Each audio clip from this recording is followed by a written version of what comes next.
Well, I'm getting ready to make some fresh pasta sauce out of all of these tomatoes that I have grown. And the first thing I did was I put some hot water on the tomatoes and peeled the outer skin and got them ready. And they are in the pot waiting for me to heat my onions and garlic. I chopped. And the other ingredients will be bell peppers, chopped bell peppers, and oregano chopped, and basil. Basil and oregano? Yeah. Yep. Basil and oregano. What did I say? You said oregano. Okay. You were getting ready to go oregano. Okay. I do have oregano and basil. And the bell peppers came out of my garden, the tomatoes, the basil, the oregano, and the only thing I bought garlic and onions. Okay, so I'm going to stir fry the garlic and onions for about 2 minutes. Then I will add it to the tomatoes, and I will add the other seasonings. And what I will do is I'll let it cook until it has been, I don't remember exactly how long I cook it, but I cook it until I know the onions and the garlic and the peppers are very soft. And I let it cool. And I puree mine. And then I'm going to let it cool before I puree it.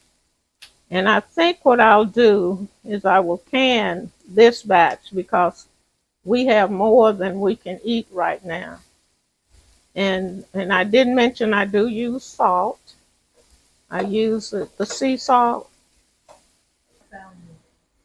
Okay, so I put the onion and garlic in with the tomatoes.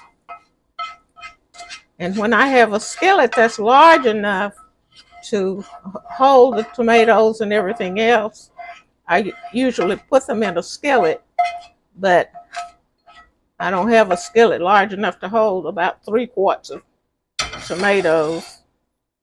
And I'm going to add the bell peppers, and I did put a little small jalapeno pepper in here too, but I don't like real spicy.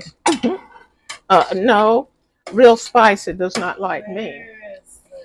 And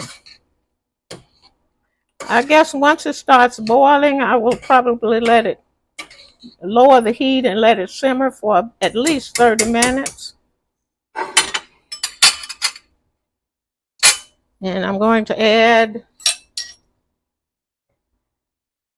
about almost a tablespoon of salt.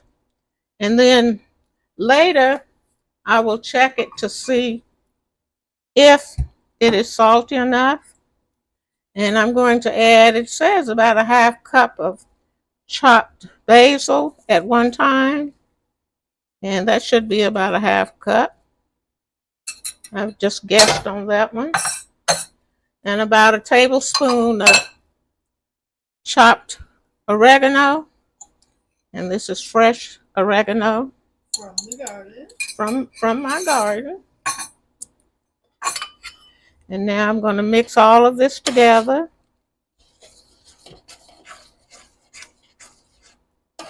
And I'll bring it to a boil, and then I'll lower the heat and let it simmer for about 30 minutes. And once it is finished cooking, I always like to check it because if it's tart, I'll add a little sugar to it or a little maple syrup. Because sometimes the tomatoes are not as sweet as we think they're going to be. And I'll add a little sugar. And after this cools, I will puree it. So, what's interesting is both of us have sensitivities to black pepper, but white pepper, not so much. I'm going to add just a little white pepper. It says black pepper, but since we both have problems with the black pepper, it's one of my food sensitivities, and as well as my daughter. Yeah. So, What are we doing here? What does this do? sterilizing. The jars.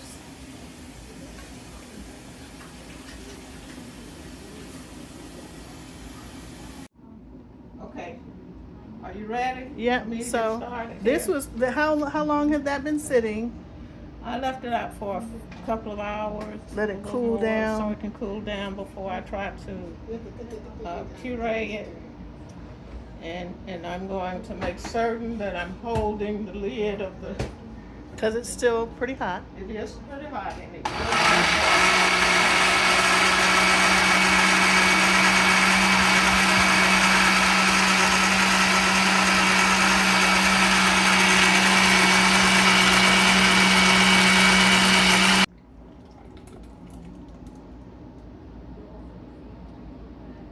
And I only put it about half full to puree it, because if it's really hot, the pressure will knock that top off. Yes, indeed. Lessons learned.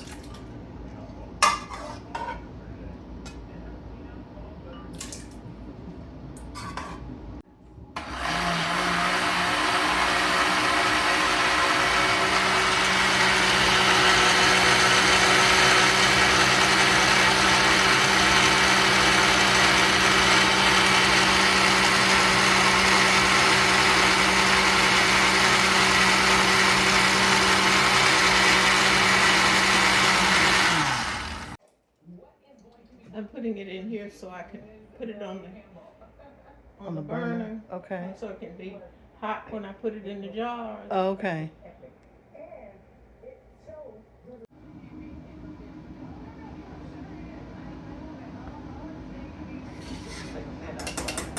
Talk about what this is. Can we talk about? Open that lid again. It's not too hot, is it? No. Okay. It's an old-fashioned steamer that we use to seal jars. Okay. And while the whatever I put in the jars is still hot, then I want this to be boiling, Okay. and it's getting hot. See the smoke coming up, the steam. So I'm gonna go on and start filling the jars. And this is with anything that you're planning to can. Anything that that I plan to can. Okay. Because the I need hot. to make sure that the jar is sealed. Okay. So so you want to put hot liquid or whatever it is that you're canning into hot jars, which have been sanitizing over here. And she's just emptying the water that fills up in them. And I'm going to turn them up to just a And then when you fill them, they go over in here, and then we wait until they seal, until we hear them pop. Or how long do we keep it in the steamer piece? But once whatever that thing is called, the sealer. Once it starts boiling, I let it boil for probably about 10-15 minutes. And then I take the jars out. But another thing that I want you to see is that I have put these in the hot water. Okay. So that will help to cause the sealing process when I put the lids on the jars. Okay. So you put the rings in there, to make them get really hot. But not that. But not that. I can only put these in and let them sterilize. I can't boil them. Okay. From Arizona. So you just put those in there. The lid, not the lids, but the whatever that centerpiece is called.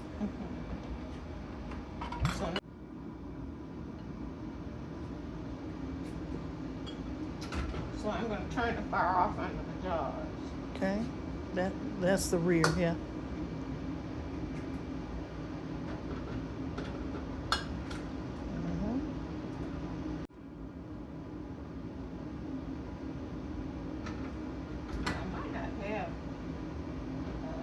Need these, both of these, so I'm just going to fill the quart Looks like jars first. yeah, looks like that's just enough for the 2 quarts, but you never know. Screw that. And this is hot also. Okay. You want to turn that off? Okay. Okay.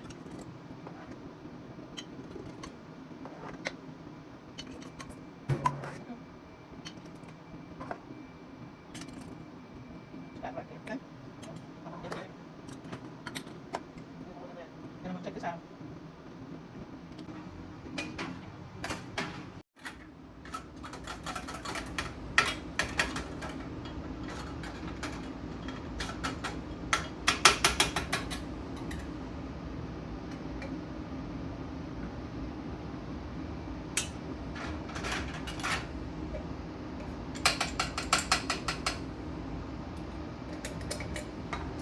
Lower the heat on this for a while.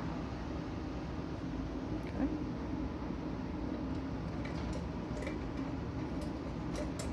And I don't tighten it all the way. Okay. Okay. Usually I'm not working in this tight space.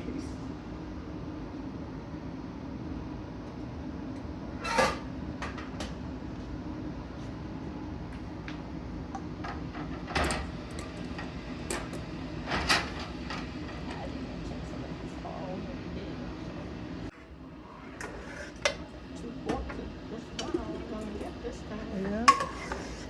So that will. Do you have to put the top on it before while it seals, or is that'll do it? See how I did this one? I'm going to do the next one the same way. Okay.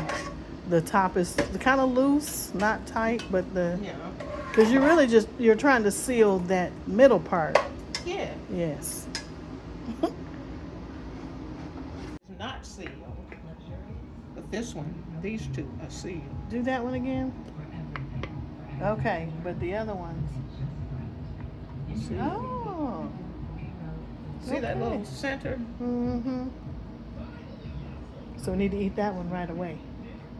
Yeah, we can eat that on the sandwich. Okay. Now, because you can pick the hot jars up with it, and it holds them firmly. I like that.